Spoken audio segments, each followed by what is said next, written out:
Hi, Drama Llamas. It's your Drama Llama Mama, and I'm here today to talk about the basics to film. This is not necessarily the basic intro to film as far as like where it started, but more about how to start filming films. All right. So there are some building blocks to the actual creating of a film: frame, shot, scene, and sequence, and we'll review these. All right, so we're going to start with the smallest piece of film, which is a frame, like a picture. It's a smallest piece of film. It is the still image. So when somebody says this is a frame from the movie, this is one still picture from a movie. The next is shot. Shot defines as a continuous camera take without disruption. So when they're doing like one take with the camera, they're not gonna like interrupt the take. They're just gonna go one and done. That's one shot. So you can see on the diagram that it goes from the smallest up to the biggest piece of film.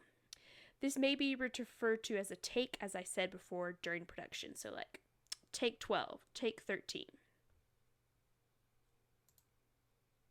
Then we have the scene. This defines the place or the setting where the action is being filmed. Each new place or setting may be a new scene. So we had our picture, a bunch of those strung together, and one continuous take is a shot. And then if you change locations, this is a new scene. So say you're watching a film and the first scene is in a bedroom, and then the next scene is at a school. Those are two different scenes. And then we have our sequence. The sequence is a series of scenes or shots that completes a subject or idea. It may occur in a single setting or in several settings. It ends when the subject matter change, almost like a paragraph. When you're writing a paragraph, your paragraph is over one subject. When you're talking about a different subject, you make a new paragraph. The same kind of idea is for sequence.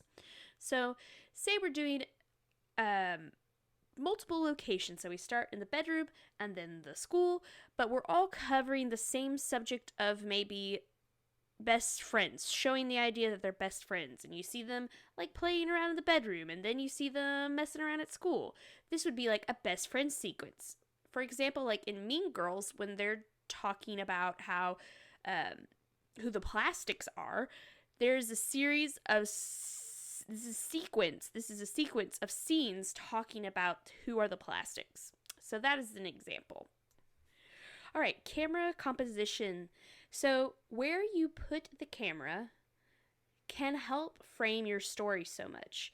A lot of great filmmakers and people who do things like on YouTube use different shot and angle types. They angle and get so much in frame to help tell their story.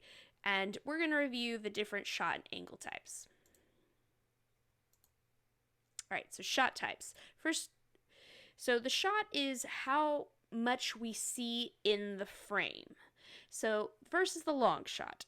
It establishes the scene, shows the subject matter in their surroundings so you can see where they're at, tells the viewer where the action is taking place. A long shot could also show us like back in the day in the 80s and the 90s, they wouldn't film in an actual school if they were filming like a series.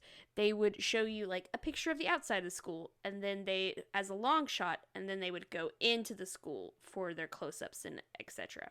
But if you can see in the picture, this is a long shot. We see the whole body of the character and we see what's going around. Next is a medium shot. This is the most popular type of shot.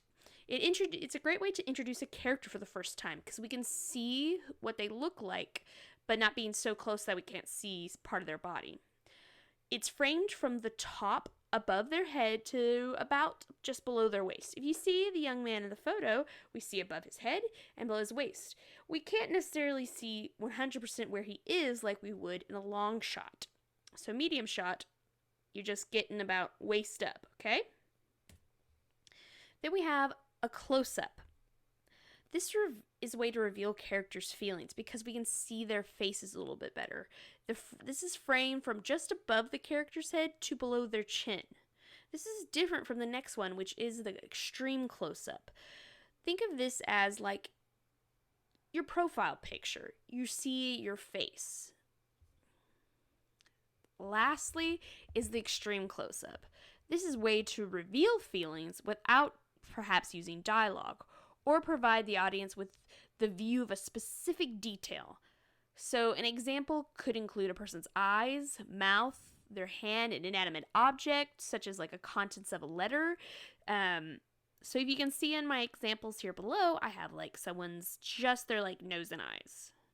Maybe a lone tear rolling down the cheek. That's all you see is that tear going down the cheek. That would be an extreme close-up.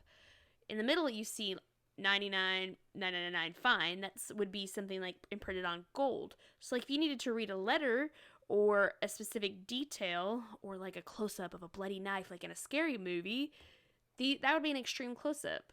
Someone's teeth, etc. You can use it close-ups for suspense. You can use it for comedy. It's a great way to show something in film. All right, next we're moving on to camera angles. The camera angle is determined both the audience's viewpoint and how we see the story, and the physical amount of area covered in a shot. Now, I would say the shot types that we just reviewed is kind of like how far or how close you are to a subject, where a camera angle is the position of the camera, the actual angle, like in, math. So that's what a camera angle is. Here are the camera angle types. One, over the shoulder. You're shooting over the shoulder of one subject to reveal another subject.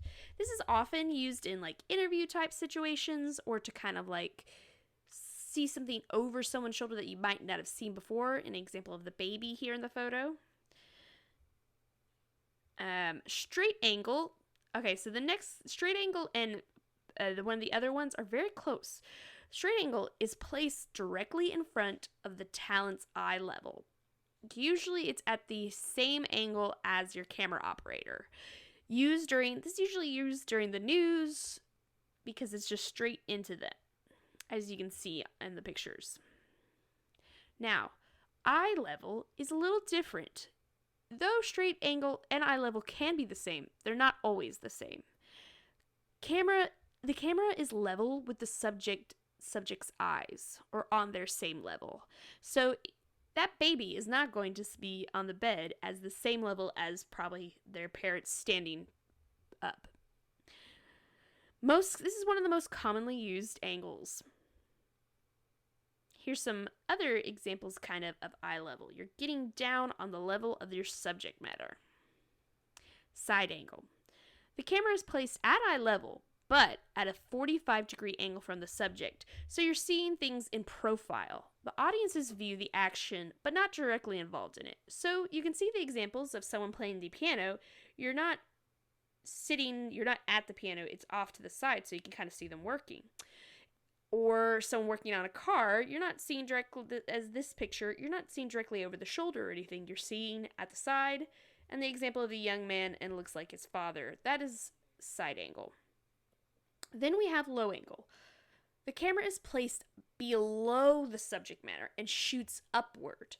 This exaggerates heights and can give the impression that the subject is larger and powerful.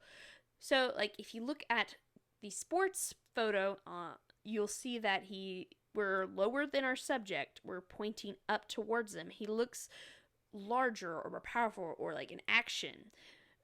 If you look at this picture of what looks like a government building, it looks more powerful when you shoot it from this angle, as opposed to maybe eye level or straight angle.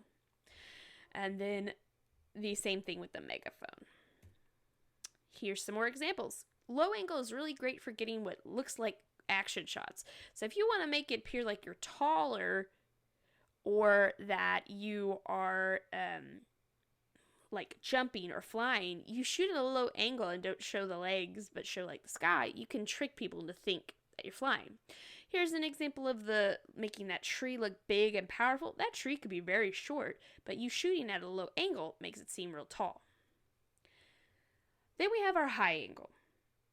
Camera is above the subject matter and shoots downward.